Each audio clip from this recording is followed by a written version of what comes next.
is up? Welcome in Thursday episode of GC Live. A little bit earlier today, hour early, knocking out the show. We'll also be having our Friday normal preview, final thoughts show coming up as well. I believe that'll be live from Market on Main if anybody wants to roll along. This is the episode where we start to dive into Vanderbilt. Tomorrow will be more of, as always, like the matchup show, matchups to watch, keys to victory, maybe a little recruiting talk, stuff like that. We are still efforting a Vanderbilt guest for you all. I actually got a text back right before the show started. So maybe a late substitution with a Vanderbilt guest today, maybe a Vanderbilt guest tomorrow. We are still hoping that can happen. But until then, Chris and I are going to tell you everything we know about the Vanderbilt Commodores. Chris, I will say this first, very, very broad thought is this appears to be like an improved Vanderbilt team this year. I was thinking about the game last year. Obviously, South Carolina escaped that game. We all know the story by now. But it was a game where Carolina came out playing pretty dominant. Like they were moving the ball up and down the field early on, sort of stalled out on them. I had forgotten until I read the Vegas article from Brian Edwards. Vanderbilt was a 19-point underdog going into that game against South Carolina last year. This year, they're a 7-point underdog, obviously the game being in Nashville. But I think, you look at what Clark Lee has done so far, they are a much more competitive football team than the one that we've seen the last couple of years. And, man, they're a team that they're going to break through at some point. And I don't mean compete for the East. I mean, and win an SEC game. It's been a long time since they won an SEC game. If you're another SEC opponent out there, you're just hoping it's not against you. Dude, that's first thought I had when you said that. Like South Carolina almost broke it last year. Missouri almost broke it this year. You don't want to be the one to break it. So I think it's a good point. It's kind of there's some parallels to last week where you're looking at a team and you're saying in Missouri, for instance, hey, I see the record. I know what the record is, but you look at how close some of their games have been, how they've given games away, and you look at their defense and you say, this is a much better team. This is a dangerous game. As it turns out, it's very dangerous for South Carolina. They didn't play well, didn't establish an edge in special teams like we're accustomed to seeing, got off to a really, really bad defensive start, and played poorly for the entire game, basically, on offense. So when that happens and you play a team that has some capability like Missouri does, and they're really, really good in one phase of the game, the other ones, they establish an advantage and they play you even in special teams, you're probably going to lose. So Vanderbilt, not as good a team as Missouri. Certainly they just played head-to-head. Missouri came out on top barely. But I do think there are some signs, Wes, that this is a improved Vanderbilt team from last season. You remember we were all kind of like gobsmacked is the best word I can think of at the beginning of the year. You remember they played Hawaii and scored like 63 points. And you're going, is it basketball season? Did I wake up like 63 points for Vanderbilt? They beat a Northern Illinois team that gave Kentucky a lot of problems. They gave Coastal Carolina a lot of problems. Driving down, ran out of time against those guys. 8-point game against Kentucky for Northern Illinois. And then you look at the schedule, Wes. Vanderbilt got their doors blown off by Georgia, who is right now a college football playoff team. They got their doors blown off by Alabama, who's still, they've slipped a little, but they're still a very good team, right? They have a very, very difficult schedule. But we do know that they've shown the capability to score more points this year. They've played two different quarterbacks situationally this season. They have some receivers that are capable. And under Clark Lee, you can tell he's kind of really recruited to their system and is trying to get the guys to be comfortable and buy into the type of defensive system that he wants them to play, which is basically play smart football, don't give up a lot of big plays, don't give up explosives, keep things in front of you, And they've done a pretty good job of that. Now, it doesn't show in a lot of the games because normally when they play Georgia, when they play Bama, they're extremely outmanned. But what they can do for teams like Missouri or, in my opinion, probably South Carolina, is get you into closer games where those margins are going to shrink and you have to come away and play the cleaner game in order to win. Yeah, man. They look like a team that has improved on both sides of the ball. I don't know. I've watched very little of them. I was under the impression that this was a solid Vanderbilt defense. Statistically, you look at it, that's not the case at all. Like if you just go traditional stats, scoring defense, they're last in the conference. I mean, they're giving up 36.6 points a game. Like you said, though, I mean, a big portion of that is what you gave up 55 to Georgia, 52 to Ole Miss, 55 to Alabama, 28 to Northern Illinois, 45 to Wake Forest. So some big totals there. They obviously, as we all know now, only lost 17 to 14 to Missouri. A Missouri team that went out and scored 23 points on South Carolina. So I think it is one of those things where if you're a fan, it is it's probably right to have a healthy amount of respect for Vanderbilt's ability to keep this game potentially tight. The other side is you should expect South Carolina to win this game. Like I'm not going to sit here and build Vanderbilt up to the extent of that. Anyone's going to think Vanderbilt should win. And, if South Carolina loses, that would be concerning, I think. And I think, it was a weird game for them against Missouri. I went back and tried to watch some of that game. And, Missouri came out and really looked like the far better team off the top and then just sort of sputtered the rest of the way. Vanderbilt kept playing. Jalen Mahoney made some plays, a guy from right here in South Carolina. Really, really good player, man. Great DB from Rock Hill. And, there was no quit in Vanderbilt. So in some ways, they were down absolutely the same way South Carolina was to Missouri, 17-0. And, found a way to sort of claw back. And I think this is always a little bit of a weird game for South Carolina. Last year, as we talked about, Vandy came back, nearly won the game at the end. Zeb had to sort of bail South Carolina out. The year before might have been South Carolina's best performance against anybody, running up and down the field on Vanderbilt. Yeah, I think it's concerning a lot of people, Wes, because two main reasons. One, what you saw last year, Vanderbilt team that was not even as good as this one, gave you a whole bunch of problems. It's on the road, so I'll give three things. It's on the road, so that can sometimes be. I mean, that place is a weird place to play. There's nobody there typically, and then the common opponent carryover. You look at. I mean, you just covered it. Keeping it tight with a Missouri team that came in and really beat South Carolina from start to finish last Saturday. That's also concerning. Not and not doing the transitive property thing, but you just look at what South Carolina's done, some of their issues. You look at how Vanderbilt's formula in that game. Here's one, Wes, just to dive in. I mean, you look at why did Missouri ultimately take that 17-0 lead and have it erased, and then Vanderbilt claws back in where you had 4 turnovers from Missouri, and one of them was a fumble that was run for a short gain into the end zone for one of Vanderbilt's scores. So, again, you're a South Carolina team that has literally, just been unable to solve the turnover issue. Every single game, even the ones you have won, you have had turnovers, and not just turnovers, but at times, Wes, turnovers that have been quite devastating. So it's that's kind of the main thing, right? Like you can't go to Nashville and make a bunch of mistakes and assume that you're good enough to go and beat this team, because that's probably not going to be the case.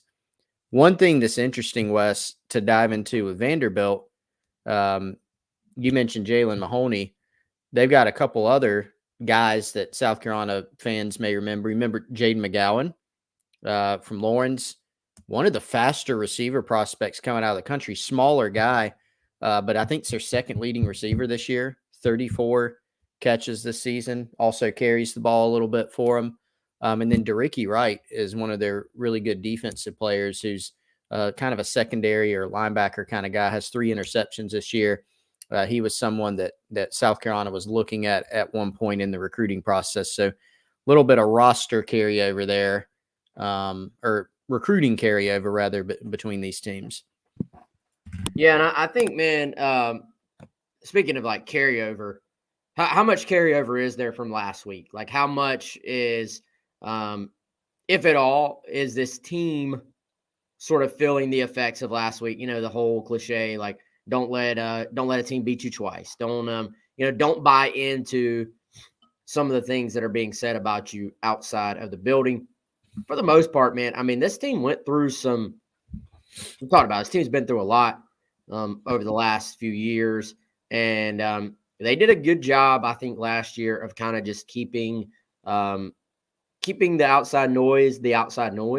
And, they're able to bounce back from a really rough start to the season and play fairly well down the stretch. So, I think this is, like you said, though, also one of those places where you do have to bring your own energy. Like if you have a home game, sometimes you can feed off the crowd. Sometimes in a road game, great environment, you can just kind of feed off the underdog, I'm going to quiet these people. Like energy is energy. Like you can still feed off of it. This is a high school environment. Like there will be better environments tomorrow night in the state of South Carolina at these high school playoff games than you're probably going to see against Vanderbilt Saturday night in Nashville.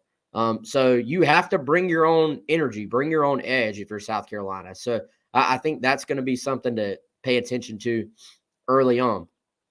However, as much as we are giving Vandy some love, as much as, they deserve credit for, making progress, I think we have now maybe gone back a little bit to where everybody was too high on South Carolina after the 4 straight wins, particularly after the last 2. Everybody maybe a little bit too low on Carolina going into this game. One very important thing, Chris, that I think comes down to matchups. And for South Carolina, as we've seen, when they can have some room to run, when they can protect their passer, they can be okay. They can be solid on offense. And I think looking at Vandy, just from a PFF grade standpoint, defensively, you have to consider the opponents, but still, this is a team, their grade is last in the SEC in pass rush. Run defense grade is second to last in the SEC. Could be an opportunity for them to kind of reestablish some of that running game that they were able to break in those 4 weeks in a row compared to what we saw against Missouri, which is what we see is that if they can't run the ball at all, if they're getting negative plays, if they're in 3rd and longs, they're not going to have much success on offense.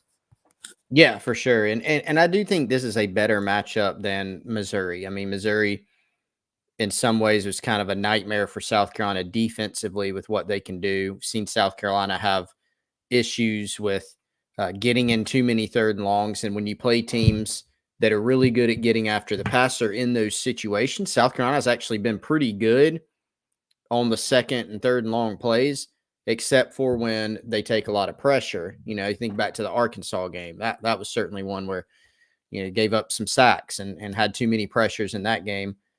Last week was an example of that. And then obviously defensively, they got gashed. I think the concerns, Wes, are, for South Carolina, turnovers is obviously one. Running the football is going to have to be a priority. Regardless of Vanderbilt's pass rush prowess, they're not going to be nearly as good as Vanderbilt or Missouri is in that scenario. You still don't want to get behind the sticks that much to where you're having to rely on those plays. You got to come out and establish the run. And I think one, Wes, to look at, obviously Missouri did a great job of getting the ball out on the perimeter last week. And if you're South Carolina, you've got to clean that up going forward. I don't think teams will be able to necessarily replicate that as much. So maybe that was a bad matchup issue that I didn't anticipate quite as much. You got to make Vanderbilt play this game in the box. You have to keep things condensed inside, right? You got to make them run the football up the middle. You got to get them into third and longs where your guys are going to have an opportunity to go tee off. I mean, we talked about that this week. Texas A&M, you have 33 pressures, which is an incredible number. The next week against Missouri, you have 3 and 1 sack, right? So a huge drop-off there. You got to make sure that you are the aggressor and you're dictating defensively the line of scrimmage and what the other team's doing. Now, one interesting thing for Vanderbilt's offense, Wes, is which quarterback will we see to start with? And then who will it be throughout the game? So A.J. Swan is Vanderbilt's starter. He's more of a pocket passer type. Went down with an injury against Missouri, and then Mike Wright came into the game. Mike Wright's a player that South Carolina's seen before. He is a mobile guy. He's going to come out and look to run. And both of those guys, it's not like they've lit it up because Vanderbilt in conference play has not done a lot offensively, obviously. No points against, none against Georgia and 3 against Bama. They scored some early against Ole Miss. They scored 7 offensive points against Missouri. But Mike Wright's a guy that can run, and we saw South Carolina struggle with that last week against Missouri with Brady Cook's legs. So we obviously saw them struggle with that against KJ Jefferson in a big way with Arkansas. So just another wrinkle to look at. Clark Lee, the Vandy head coach, said that Swan was trending towards playing, but could we see Mike Wright regardless? Will we see him the entire game if Swan can't go? Maybe, and that's something South Carolina will have to be ready for. Yeah, definitely something to keep an eye on there. But I want to hit on that a little bit more before we completely switch gears. Had a couple of questions about Marshawn Lloyd, rumors he can't go, et cetera, et cetera. I haven't heard any of that. Obviously, I think, man, anytime you're talking about a running back and something dealing with his legs, even though, Marshawn talked about this, you hear bruise and you think, oh, it's a bruise, you can play. But if you go back and look at the play that it happened on, dude, he took, helmet speared, like crown of the helmet, full speed straight into your quad. So, that's something that can stiffen up on you. You're talking about a road game, obviously, with some travel. And, I wouldn't read too far into anything I see about Lloyd, honestly, positively or negatively, until game day. Like I think, we'll get a Thursday night update on the injury report from Beamer this evening, call-in show. But then that is a type thing. It can be good one day and it could tighten up and not be good, or it's a type thing that maybe cannot be feeling too great and then can continue to loosen up and can be fine on game day. But certainly Marshawn Lloyd saying on Tuesday that he felt like he was going to be good to go for the game on Saturday. So we'll see where that goes. But in the same stratosphere, how about the comment by Satterfield that was completely overlooked by everyone, paring every single thing he said down to, what did he mean by this syllable? And, what was this about?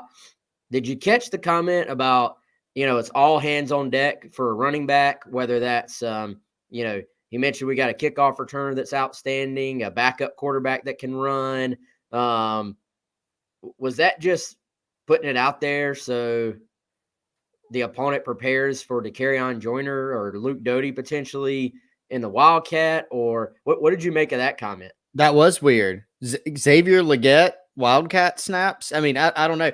We've seen, who all have we seen take direct snaps? We've seen CBS. Marshawn, I don't know this year, but we've seen it before. Yeah. We've seen Juju before. Wells. We've seen Juju. We've seen Juice. I don't think we've seen Xavier Legette. No, that was interesting. And, that was one of the funny things was somebody asked me, and this is okay. I'm not trying to give anybody a hard time, but it was like, talked about how important Marshawn Lloyd was to the offense, but then said that we have other backs that are expected to be counted on. It's like he was answering a question with that thing. What other backs do you have? Wes, there is, though. I mean, this leads to maybe a bigger point. There's a big drop off between Marshawn Lloyd and other guys right now. I mean, we just got to call it like it is. Christian Beal-Smith, he's been banged up a lot this year. Seems to be healthy or healthier now. More of a short yardage runner, right? Juju McDowell, more of an outside runner. So when Marshawn Lloyd is not in the game and he is breaking more tackles, Will Helms had an amazing stat on that, Wes. I think he broke more tackles against Missouri than the other guys had combined since SC State game or something like that. Point is, he breaks a lot of tackles, has made a lot of plays. The drop-off is pretty substantial. So they are going to have to find some answers in the run game, and that is, I don't know. I don't have any information yet about Marshawn play, no play. Just saying, if he's on the sideline for whatever reason, taking a break, not able to play, whatever it may be, they got to find some other things in the run game. Juju McDowell is a better outside runner. Can you find a way to run him outside without telegraphing it? Can you get CBS going?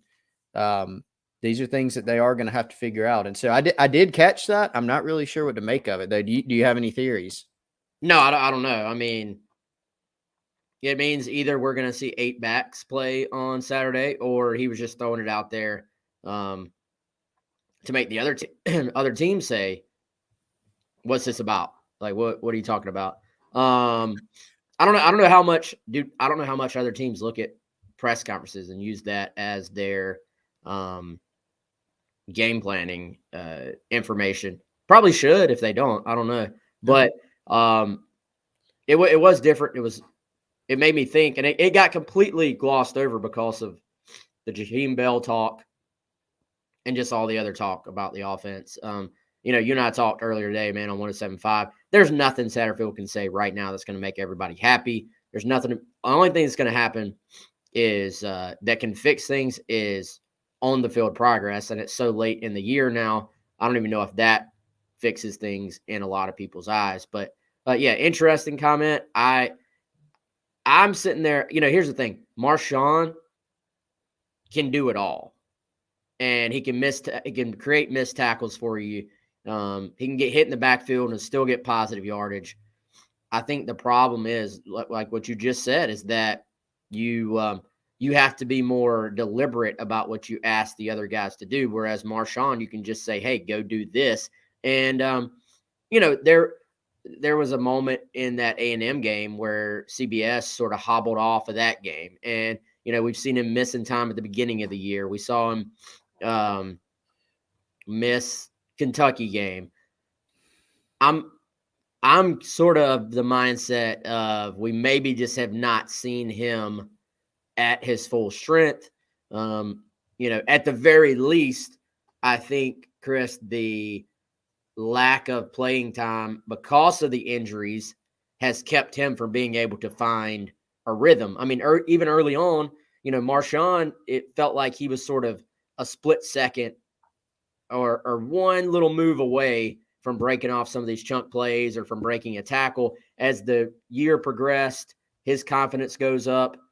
He got better and better. I think we have not seen CBS really get that opportunity. So I don't know if he's not quite 100% or if just not being 100% for much of the year has kept him from kind of finding that rhythm. He tripped, I think, or like sort of it was almost like the ground, like didn't have a good grip. Turf monster. Yeah. Yeah. So I don't know, man, but you're right. If Lloyd is in any way limited or banged up or not able to go, then somebody else is going to have to step up. And, I hate to just be random fan C that just says, "Hey, play the next guy." But, at some point, do you try to get Rashad Amos in there? Do you, give one of these other guys a chance? Amos is a big bodied back. I've always heard he's talented. He's just been behind other guys, Rashad Amos, Dante Miller is one that I think Beamer and Satterfield have both made a point to talk about. I mean, after the top 3 backs, early in the season when there were some opportunities to get some guys in when South Carolina has a lead, we saw Dante Miller, is the next guy out there. So that'd be one. Hey, I'm going to put this up, Wes, from Trung, and he's asking about Juju being a coach favorite regardless how he plays. Look, this is what I'm going to early. Trung, by the way, I think you're the Trung from Twitter. You do an awesome job. I love reading your feed, if that's you. I think it is. Appreciate you. We were talking about this, Wes, on the Gamecock Central Takeover on 107.5, and we were talking about quarterback and putting your players in the best positions. I feel like Juju this year in 2022 is last year's Marshawn Lloyd, meaning y'all remember in 2021, Marshawn was obviously behind Z White, Kevin Harris. Marshawn really wasn't like full go, fully healthy, knee brace off until after the Florida game. So after the bye week, gets to the Florida game, knee braces off, and he looks better, but he's still behind Z White and Kevin Harris at that point. But remember, there was this point where when Marshawn touched the ball, there are 5 people there automatically. I don't know I think some bad luck maybe to it or whatever it may be. It's been that way for Juju this year. And Satterfield talked about it on Wednesday. He was asked about running Juju McDowell on inside runs and up the middle and things like that at his size. And he basically said that's not somewhere you want to be living. You got to find a way to get Juju outside. So I kind of chalk it up to, sometimes there's guys that meet him in the backfield immediately, and he's not going to be able to break tackles like Marshawn Lloyd can. What Juju's adept at is getting to the sideline and somehow, despite 3 guys having an angle on him, he can still turn the corner. What we saw against ECU, which Trung brought up last year, I mean, outside stretch plays, those types, outside zone, those types of runs, that's what you have to get them out there on. But they're going to have to find a way, man. And they're not going to be able to telegraph just running outside zone all the time. They got to do what they've shown they can be good at. But a large part of what they've been good at is because Marshawn Lloyd has been so excellent, just as an individual player. So got to find some answers at running back. And again, that's not even talking about his health. That's just when he's on the sideline at any point, they got to find a way to get better. Yeah, I mean, as much as we would all maybe enjoy watching it, it's just not you can't just give Lloyd the ball every single time. That's not why not? He can't carry the ball 45 times in a game. So somebody else has got to step in there. But here, I mean, Chris, there were times there's been times in his career that Juju has looked like the best back. Like there were times, I think when Kevin Harris was banged up last year and Z White was like inexplicably not playing, like Juju looked like the best back. There were times early this year where it was like more good things were actually happening for a small stretch when Juju was on the field than there were, when Marshawn, once Marshawn started getting consistent carries, he sort of has obviously taken it to a completely different level and become a star. So I do think there's something to be said, though, for those other backs sort of only getting, a carry here, a carry there. You don't find a rhythm that way at all. But obviously there's a drop in Marshawn. I mean, Marshawn missed, he forced like 4 missed tackles in that game in, I think, 7 carries. It felt like even more than that, to be honest. I mean, there was one play where I swear he made 5 people miss on one play. Give me this. All right. Let's take Marshawn out again. Jaheim Bell, does he get the second most carries on Saturday against Vanderbilt? Let's say if he's playing behind Lloyd, if Lloyd is fully healthy, able to go, all that stuff. Does Jaheim Bell see several carries against Vanderbilt as a way to get him on the field, and because maybe you can solve the issue that we're talking about? They have not been able, aside from Marshawn Lloyd, to really find consistency in the running game. I don't know, man, because here's the thing. I've been clearly the Jaheim Bell can do everything, move him around. Let's put him here, put him there, put him here, which was like the original plan. I think it's kind of overcomplicated things, and it's led to him just not being able to focus on one thing and doing that thing great. So somebody commented earlier, can Bell just play wide receiver? My thought process has been put Bell in the slot and let's just go play ball. Like that's sort of been my thought process of you got to just completely like simplify this thing and quit trying to overthink it. However, I was also one of the people early in the year when people were grumbling about handing the ball to Bell and Bell playing running back and all this stuff. I was like, well, I mean, I truly think Jaheim Bell could be a top level SEC back if he got the ball 17, 18 times as a running back.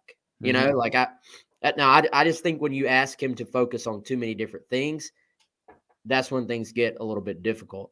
Now, last week when Carolina was struggling to run the football without Lloyd and needed somebody to break some tackles and needed somebody to just get in there and move the pile, I would have been tempted to say, hey, Zero, we're somebody mentioned the spring game. We're playing you the way we did in the spring game, putting you in the backfield. Now, here's the thing, Chris. I don't know, was that repped at all in practice this week? It seems like they've sort of, as Marshawn has gotten going, they've kind of scrapped the Bell in the backfield thing, except for some short yardage, the 3-back stuff they like to do. They'll motion him in and motion him out. Situational, Yeah. I don't know how much they've just said, you're a running back on this play, Yeah. Lately in practice. I know preseason he was with the running backs a ton. Yeah. But how much of the time you've spent with him playing running back in the preseason, in the running back room at practice, taking reps, how much did some of that take away from reps he could have just been getting in the slot? So there's a give and take to everything in football. And here's the thing. If it was working out, if he was playing all these different spots and he had 40 catches and 40 carries and was doing everything, then we're having a much different conversation. Right. And that is the thing. I mean, it is a good idea. Like it's a good theory to say we would like for Jaheim Bell to be able to carry the football, take direct snaps, play in the slot, play outside, play inline tight end. Great in theory, because from a physical standpoint, he can do a lot of that. But if you're not finding a way to effectively do that, whether it's getting it called, making sure the ball gets to him, then there's a reason for that probably. And I totally agree with you. I think the reason is there's been a little bit too much of just, he's this, he's this in this package, he's this and something else. And then if we do have him out there, the ball maybe doesn't get to him that time. His snaps have obviously dwindled. He played 9 snaps against Missouri. So if he's one of your best players, like has been said, which is not far-fetched at all, accurate, then maybe simplify things, dumb it down a little bit. If you feel like that's generally the answer. If you feel like you're doing too much, find a way to hone in on what you do well and build from there. And so finding a role for him, glad it's not our job, Wes, but you got to find it. But I was just curious what you thought about, his usage against Vanderbilt and whether or not we might see him more at running back. And the answer might be that it might depend on, maybe we do see him more if number one can't go or is limited or doesn't feel great about with the contusion.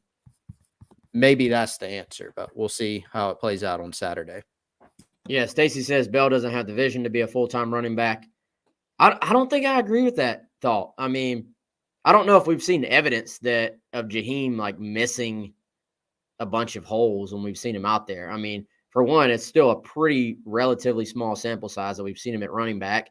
And if anything, I mean, the guy does have a pretty good sense of staying on his feet, falling forward, using his body. I I think the most frustrating thing maybe for fans, Chris, is that they used him better last year than this year. Like you would think you would be able to build off of what we saw last year and it be successful, or at least as successful.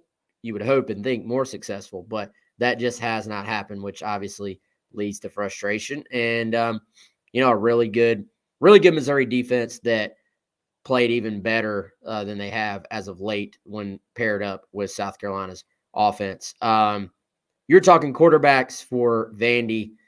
This really, the more you look, man, is an offense that it has kind of struggled. And I know Missouri struggled coming in as well. I still think this is probably a bit better matchup for South Carolina than this past week was. The quarterbacks, I think, the one thing that stands out to me, man, the completion percentage is just not good. Like both of them under 60%. Swan is 57.7. Mike Wright 59.3. They don't turn the football over, but it is interesting, sort of the balance there between they're not completing a lot of passes, but they're also not turning the football over as passers. So I don't know if they're just like throwing the ball away or not taking many chances, or if they're just missing completely. But you're normally just not going to be able to be a very efficient passing offense if you're not completing the ball at a certain clip. And so maybe I'm wrong. I don't know if Vanderbilt's going to be the team like Missouri that's going to be able to just stay on the field the way Missouri did against South Carolina's defense. Well, nonetheless, I still think it's a little concerning, Wes, coming into this game. Look at what South Carolina's formula has been. They have not been that good of a team. South Carolina has not, when they have not been turnover reliant. I mean, the Kentucky game, you're able to force some key ones. You're banking also on a quarterback who has never played in that game, making some mistakes, forcing him into some mistakes, and you did that. A&M, same thing. Their offense came in kind of struggling, scuffling, mistake prone. Again, we saw that through a pick that led to a score, the helmetception or whatever you want to call that happened, the false starts, right? So South Carolina benefited, and that was their two best games, their two best wins this season. When they have not had that, Georgia didn't turn the ball over. Arkansas didn't turn the ball over. Missouri didn't turn the ball over. 3 losses. So I hate that. Like, I'm going to get some reputation as all I talk about is turnovers. But, like, seriously, it has been just a huge storyline for this team this year. So when I look at this with Vandy and their quarterbacks, last week, Brady Cook came in as a guy who had a reputation for making a lot of mistakes, and maybe he'll throw you some picks. He didn't. So if you're South Carolina, you're going to need to find a way to reverse that trend, because right now, and I know that Vandy defensively is going to be a step down from Missouri, certainly, A&M, Kentucky, but South Carolina hasn't shown that it's good enough on offense to say, hey, if you punt the ball to us and we have decent or okay field position, we can go down and score 4 or 5 touchdowns on you driving the field. They have not shown that. They've shown that they can be opportunistic and capitalize and put a few drives together, but that is kind of the question. Can you force Vandy into some mistakes and take advantage? Or Wes, even, I won't say better, but it would be a sign of progress for this team of, if Vanderbilt's not turning the ball over, can you just be good enough to go down, put together a few touchdown drives that are 60, 70, 75-yard touchdown drives and just say, this is what we're going to do. You can't stop it. That's kind of what we have not seen from this team this year. Travis says Cook threw an interception. I'm counting it as such. That was an awful Good call. point. That was a pick. Yeah. It was an awful call. Terrible I feel bad for DQ Smith. Didn't he have one erased earlier this year? He did. He barely skipped off the ground. He did. Now he had that one erased. I feel bad for that guy, man. Hey, Missouri, did you catch my note in my details you may have missed? Not only did they the obvious is they attacked the edges, got themselves out of third and long. By the way, going into that game, I caught this while I was trying to rewatch Vandy, and it was the Vandy Missouri game. Missouri had an average this year of like 3rd and 8 on third downs. And obviously, it felt like they were in 3rd and 2 all day long against South Carolina. So no pass rush if you're in 3rd and 2. But God, I just lost my train of thought again. But basically, Missouri completely flipped it on South Carolina compared to what had been happening before. But looking back, man, Mike Wright, and again, they run a 2-quarterback system, assuming everybody's healthy. They'll get both guys in to an extent from time to time. Last year against South Carolina, he rushed for 43 yards on 16 carries, 11 for 21 passing, 206 yards, a touchdown, interception, had a 52-yard pass completion. You use a map in your car. It feels like it was more in that game. Like, I remember more rushing, or maybe he was escaping the pass rush, and I'm like equating that with rushing yardage. It just feels to me, looking back on that game, and that game's kind of a blur because it was just such a weird game, but it feels to me like he gave Carolina some issues last year. Didn't put up huge numbers, but remember, that game was so weird because it felt like South Carolina was in control early, couldn't really put Vandy away, and then all of a sudden you're just like, Vandy is in the lead. They're going to lose. Yeah. Yeah. I think one of the touchdowns, I was like 206 passing yards. I think one of them was a longer touchdown that was like a curl, and it was 1-on-1, and Carolina missed the tackle, and the guy turned around and ran for a touchdown. I think that was that year. But yeah, I mean, he has some mobility to him, whether it is being able to run the football, some designed runs, buy some time, scramble outside the pocket. So it'll be a little, some similarities in some ways to last week. Mike Wright is not KJ Jefferson by any means, but you look at a couple of the performances against mobile quarterbacks this year and some concern for South Carolina, right? So you've got some issues there with concern about the mobile quarterback. Vandy's offense has improved from what it was last season, right? And they've been efficient, not from the standpoint of scoring a lot of points, but they've been efficient in the fact that the quarterbacks have not turned the ball over. So, again, a trend that South Carolina needs to try to reverse on Saturday. Yeah, and I don't know, man. If I'm them, I'm very tempted to just shorten this game, go with my running quarterback, run the football, keep it in 3rd and shorts, and like we talked about with Missouri, play to a score. Like, shorten this game and say, hey, if we can get to 21, if we can get to 24, can South Carolina match that? And to Missouri's credit, it was kind of, and I feel like we keep going back to this Missouri game, but they said, look, we're not going to get our quarterback hit. We're not going to get in 3rd and longs. If we can have some success running the football, and even in the times we don't, when we're in 3rd and long, we're still not going to drop back and throw into coverage and get him hit and put him in bad situations. We're okay punting if we have to. And, I think that was the game plan they went in with. It worked to perfection. And we'll see how much of that Vandy is capable of, kind of copying. But to an extent, there may be some things that carry over from that game. I don't know if their receivers, Chris, are going to be on the same level. Like Missouri had 2 really good receivers. And I thought they did a fantastic job of getting matched up with South Carolina's safeties and nickels and attacking them down the field when they were not necessarily in pass-first situations. They established the run, they established the outside stuff, and then they attacked them down the field with those matchups after putting them in situations where the defensive line could not pin their ears back. Cam Smith, Darius Rush, Marcellus Dial on the outside, wasn't really a whole lot of room to operate for their receivers. When they got them matched up in the slot and against safeties down the field, that's where they were able to have success. They did a great job of getting like some switches in man coverage, running, basically cross over each other.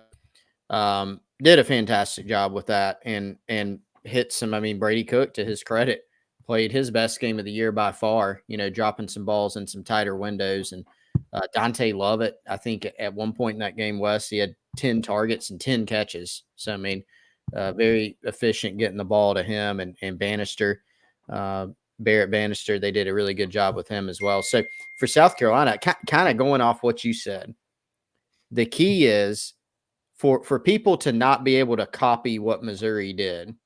Number one, you're going to have to figure out playing on the edges better if people go that route. But number two, you have to do exactly what I said earlier. If you're South Carolina, the other team cannot be content with, okay, now we're punting to this offense. They can't be content with that.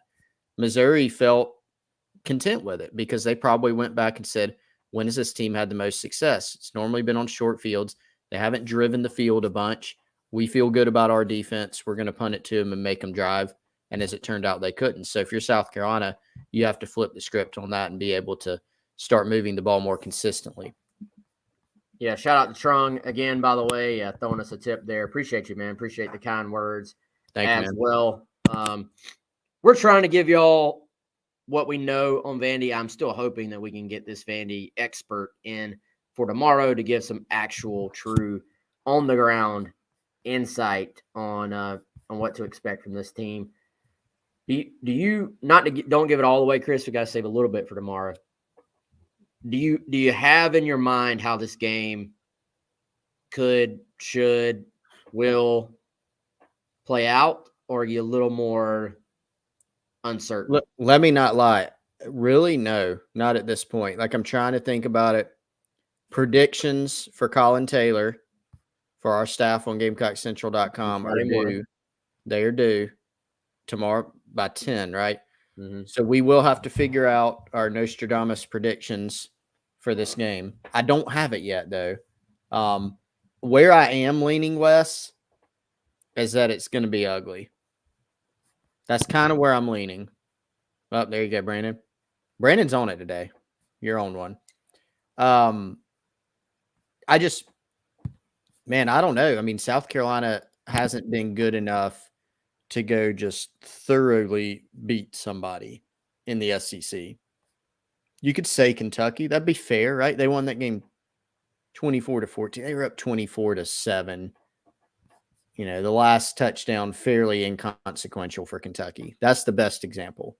So that might be your best case scenario, or maybe there is a better scenario, but I'm thinking kind of ugly right now. But I got to flesh it out a little bit more and think.